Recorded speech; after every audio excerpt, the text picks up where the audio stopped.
Shalom and welcome to Biblical Faith with Sam Peak. We invite you to join us as Sam brings a study in the Torah from the Jewish sages. And now our speaker, Sam Peak. Shalom Aleichem. Shalom. So we'll start again. All these wonderful things that we do, in the world of digital recording is something else. But we're studying Pirkei Avot, the chapters of the fathers, which is a entire tractate of the Mishnah, or not a tractate, but a chapter of the Mishnah. And we've been using a commentary or a book based on the commentary of the Maharal of Prague, Rabbi Judah Loew of Prague, who was an absolute genius. And it's a nice book that was put together by Rabbi Tuvia Basser. And we have come to chapter 2 of Pirkei Avot in Mishnah number 8. And as I said before, we'll read it all again. We finished the first half the last time we were together, but we'll read the whole thing again. At the risk, I said, of inciting all the ladies. But actually, if you just think about it for a minute, you understand. It makes perfect sense what he is saying. Okay, so this is chapter 2, Mishnah number 8, is another saying of Hillel the Great.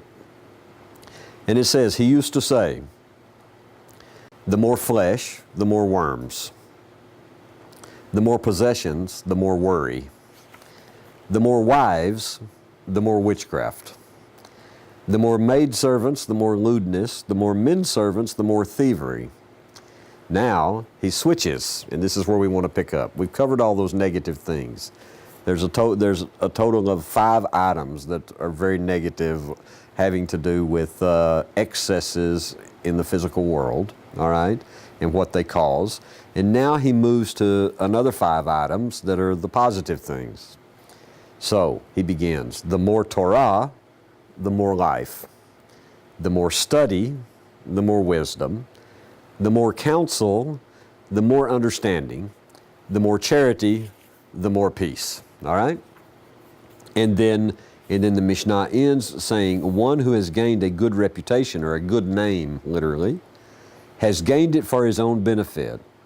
One who has gained himself Torah knowledge, the knowledge of the Torah, has gained himself the life of the world to come. All right? Now, so we went through pretty quickly, or at least in a 30-minute program last time, those 5 items of excess in the physical world that were negative things, and I hope we explained them well. And they're not nearly as, they're certainly not being negative towards women. Let's just put it that way. All right?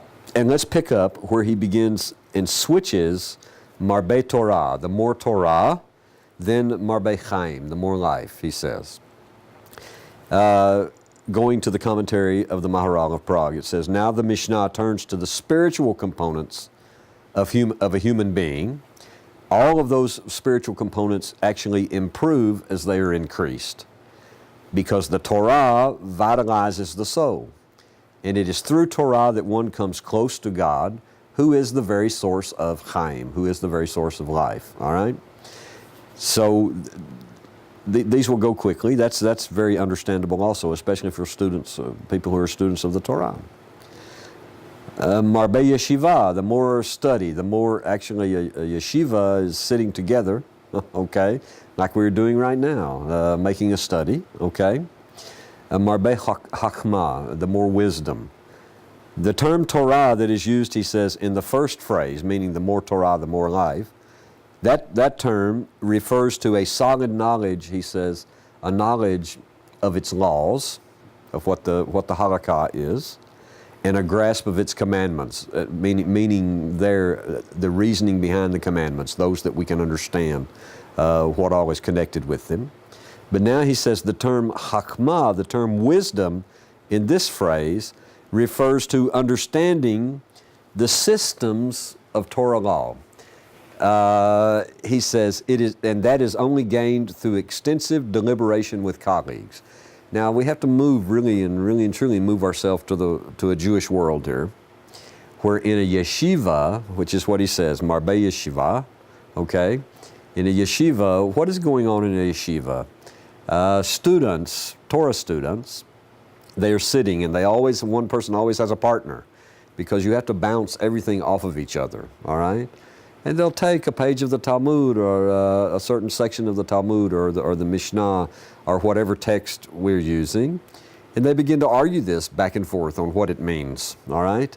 And it can become quite a heated debate, bringing all of these different arguments from other sages, from other rabbis, until you finally begin to work it out. What does all that do? This is what actually Hillel is talking about. What does that do?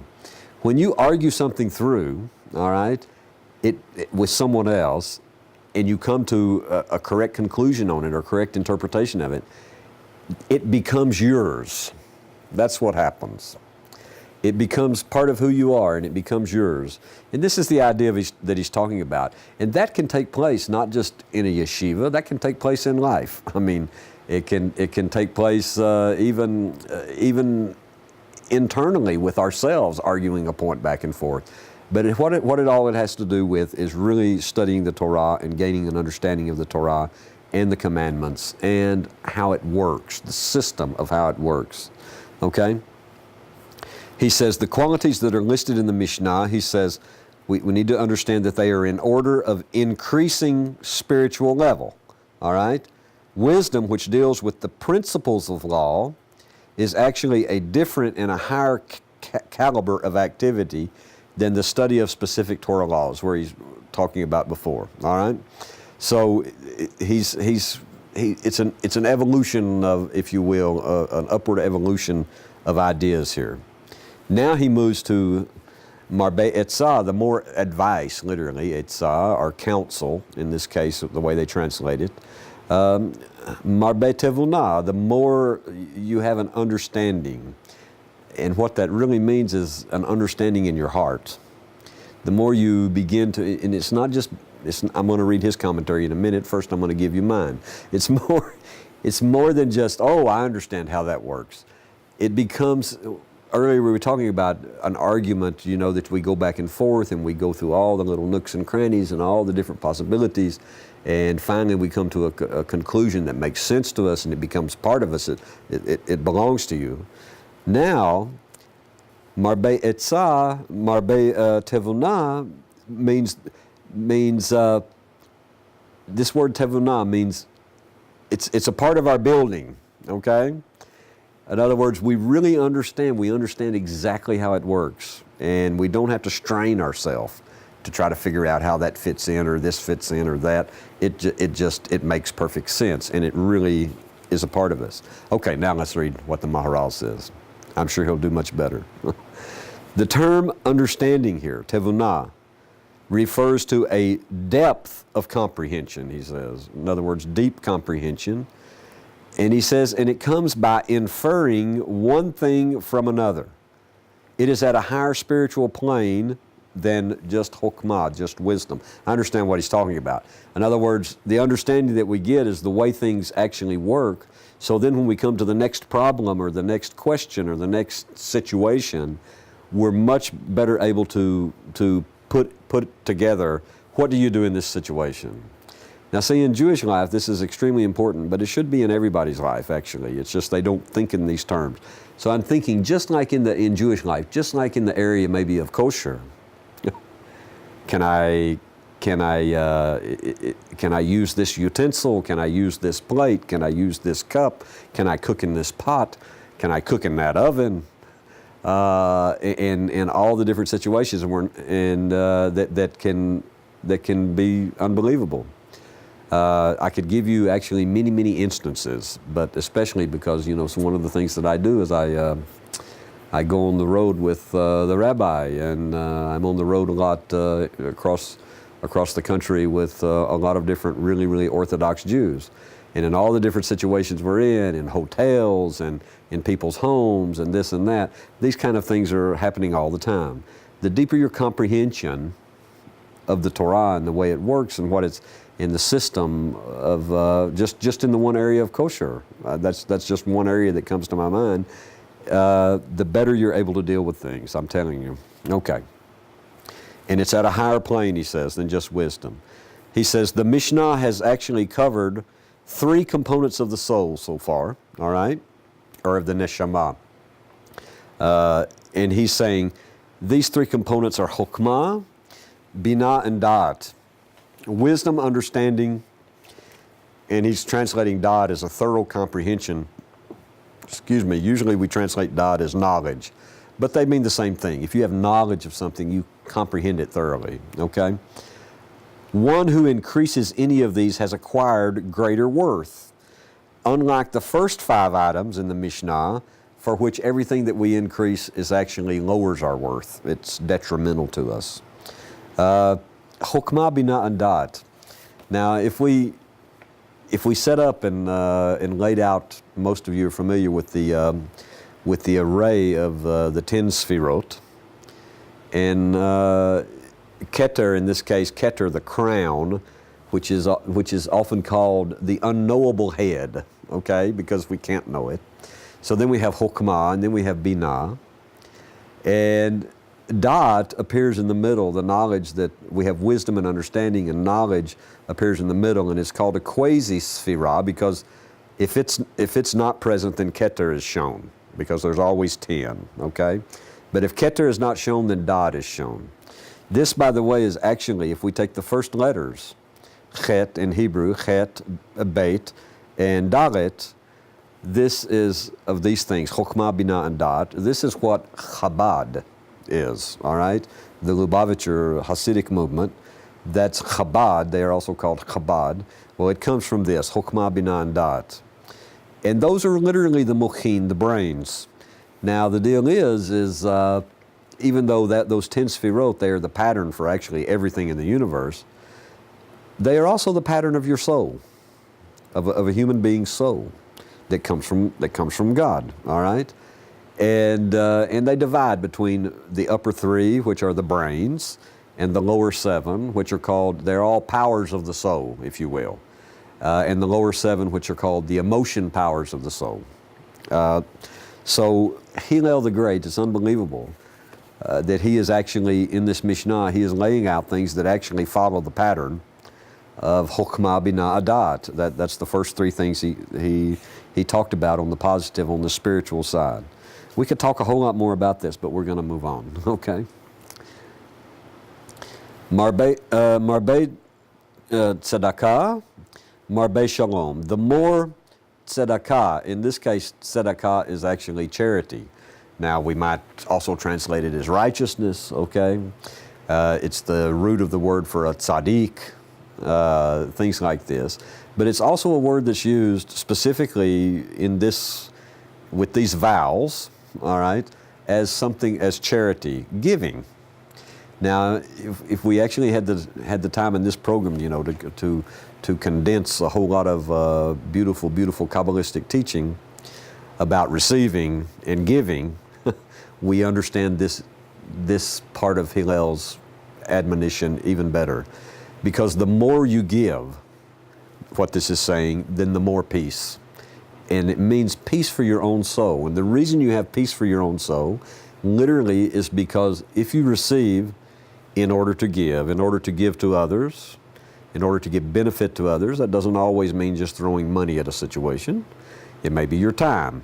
It may be the clothes. It may be food. It may be advice. It may be anything.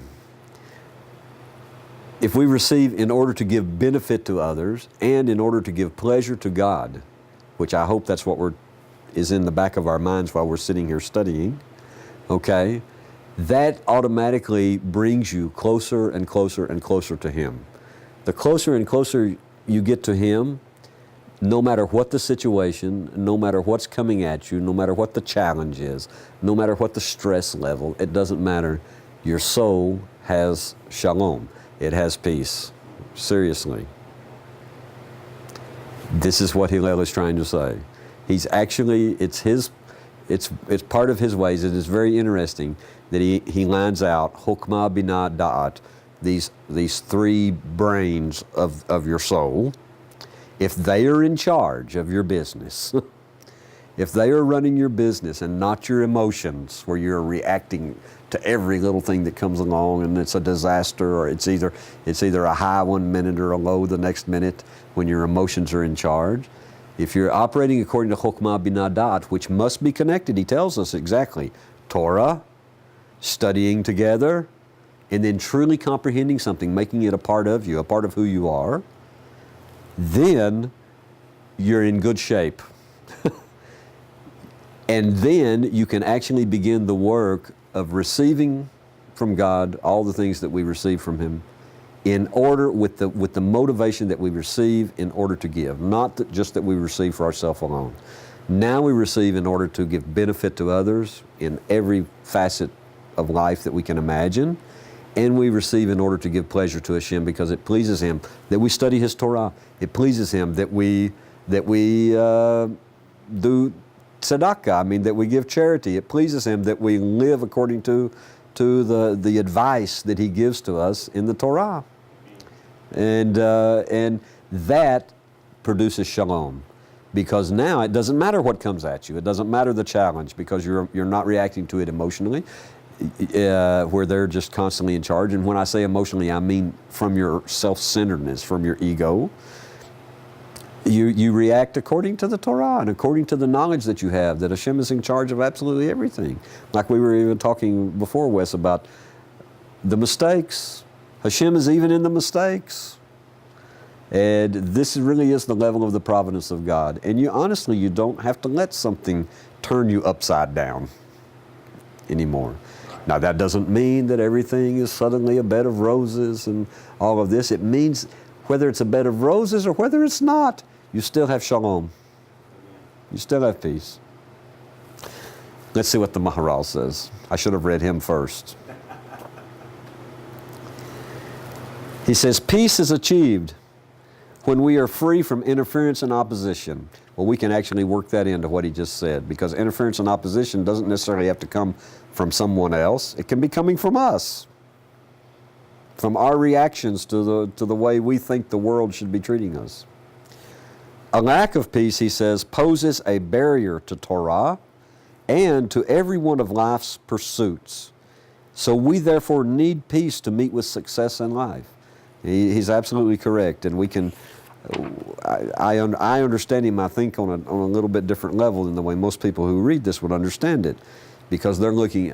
Most people who read the words that the Ramchal just said would think, "Oh, peace, that means no problems, plenty of money, always food, good kids who never make a mistake."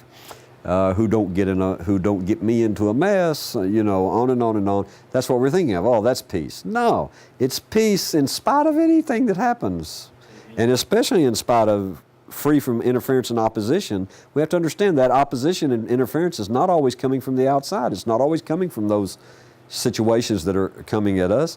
It comes from our reaction to them. We interfere with ourselves. Let's see what else he says. He has more to say. As well as on the outside. Securing peace, he says, requires that people do not harass each other. Even within the bounds of the law, they shouldn't harass each other. And peace is abrogated, he says, when people press the law to its limits, here's the key, to get their own way. There we go. Direct reference to, when the great Baal HaSulam says, the will to receive for yourself alone, getting your own way, that's the source. It's the Yetzer Hara. It's the evil inclination. That's the source of every sin. That's the source of every problem. That's the source of every war. That's the source of every divorce. That's the source of every hurt that people do to each other and to the world. Such behavior, he says, in order to pressing, even operating within the law of the Torah, you may be perfectly in your rights. See what he's saying? But if you press it to its limit to get your own way, he says, such behavior as this creates contention. Conversely, peace is fostered when a person is so charitable, tzedakah, charitable, that he is willing to forego even his legitimate rights, even though he could press you in the law. It's interesting. So he says, the Maharal says, true charity, real tzedakah, is peace itself and is characterized by one's willingness to forego In this case, he said he uses this just as an example of many things. To forego money that is rightfully his out of a sense of duty. The kind of charity where a person gives only out of the goodness of his heart does not bring peace. Do you see where he's going? What does Rabbi Ashlag say about doing the hard work? He's commenting on that passage in the Talmud that says, if someone comes to you and says, I did the hard work and I didn't find, don't believe them. If they come and say, I didn't do the work but I found, don't believe them. Only believe someone who says, I did the hard work and I found. That person you can believe. What does he say the hard work is? He says, anything that goes against our nature. The kind of charity, he says, where a person gives only out of the goodness of his heart, that's not the kind of tzedakah that brings peace. The heart that moves one to donate to charity will not necessarily move to concede an argument. Do we get his point? Also, I gave so much money to charity and I'm doing it for the right reason. But I'm charitable there, but when it comes to an argument, he says, we're not charitable. For he may only be willing to give up his rights, he says, when he feels like it. But he will not give those rights up in the face of conflict. It is the person who can act charitably when compelled, he says, and not just out of goodwill. That person can foster peace. Even when compelled to give charity, his sense of responsibility overrides his sense of autonomy, his ego, his self-centeredness, and his right not to give. Clearly, he says, this is the kind of person who can bring peace into the world. Very, very interesting, his take on it. Okay, let's move on. We'll try to finish this Mishnah. The more charity, the more peace. He says the more charity means that the more one is involved in charitable affairs. Also by insisting that others give to charity, by influencing others to give to charity, then the more peace that person fosters.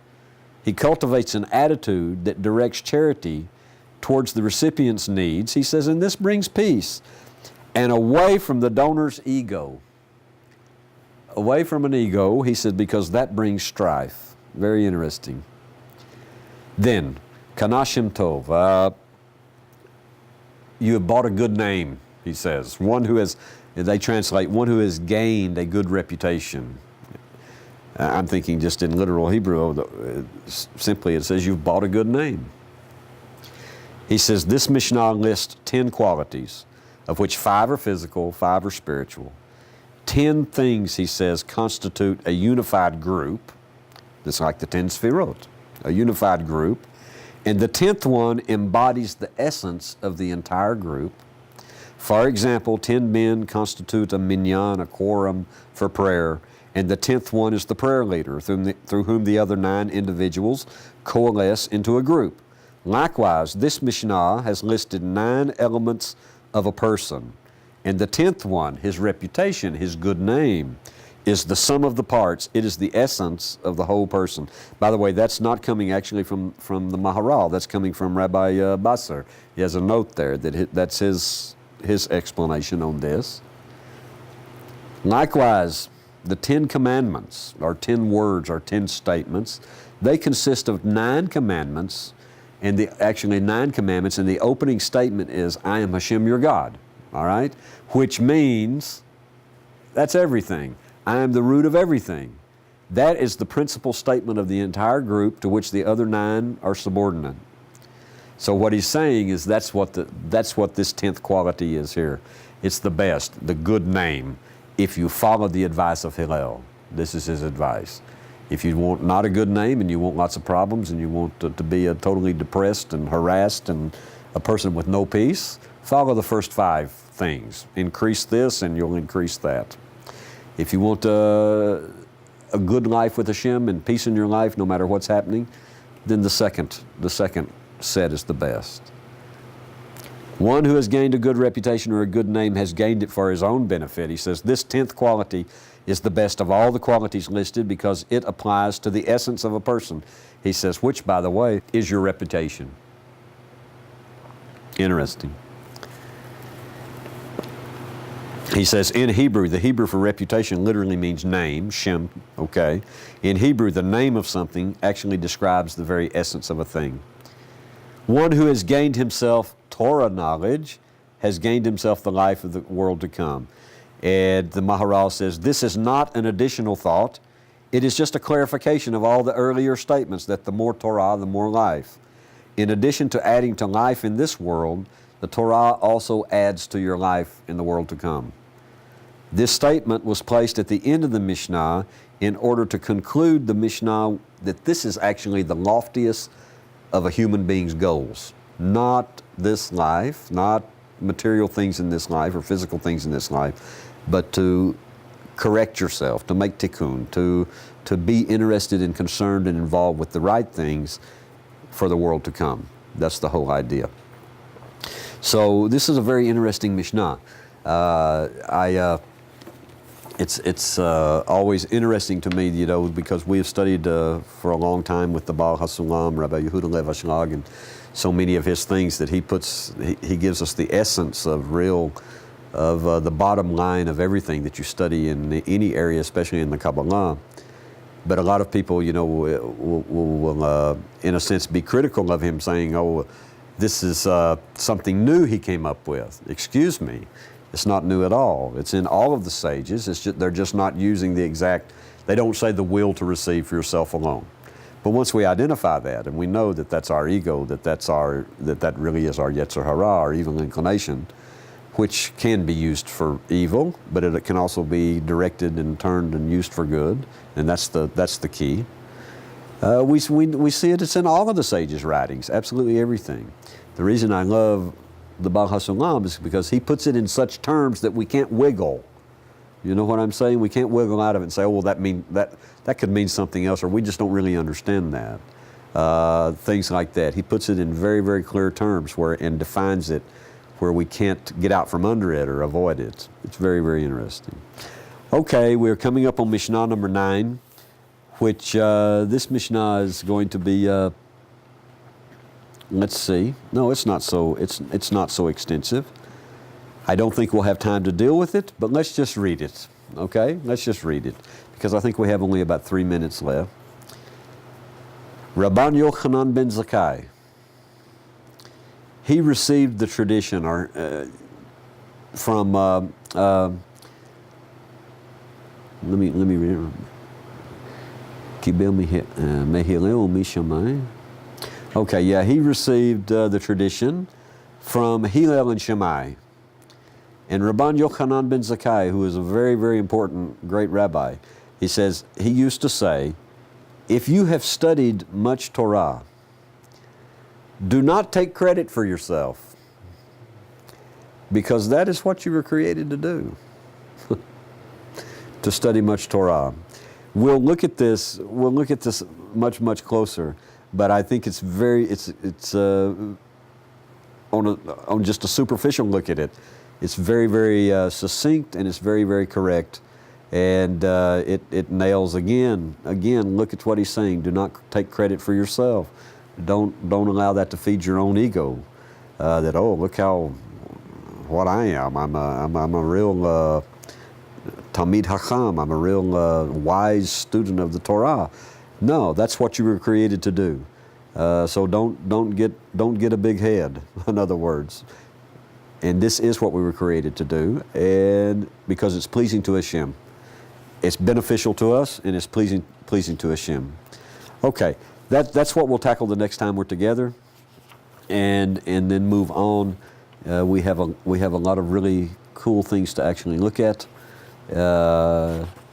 As we go along here. It'll be interesting. Okay.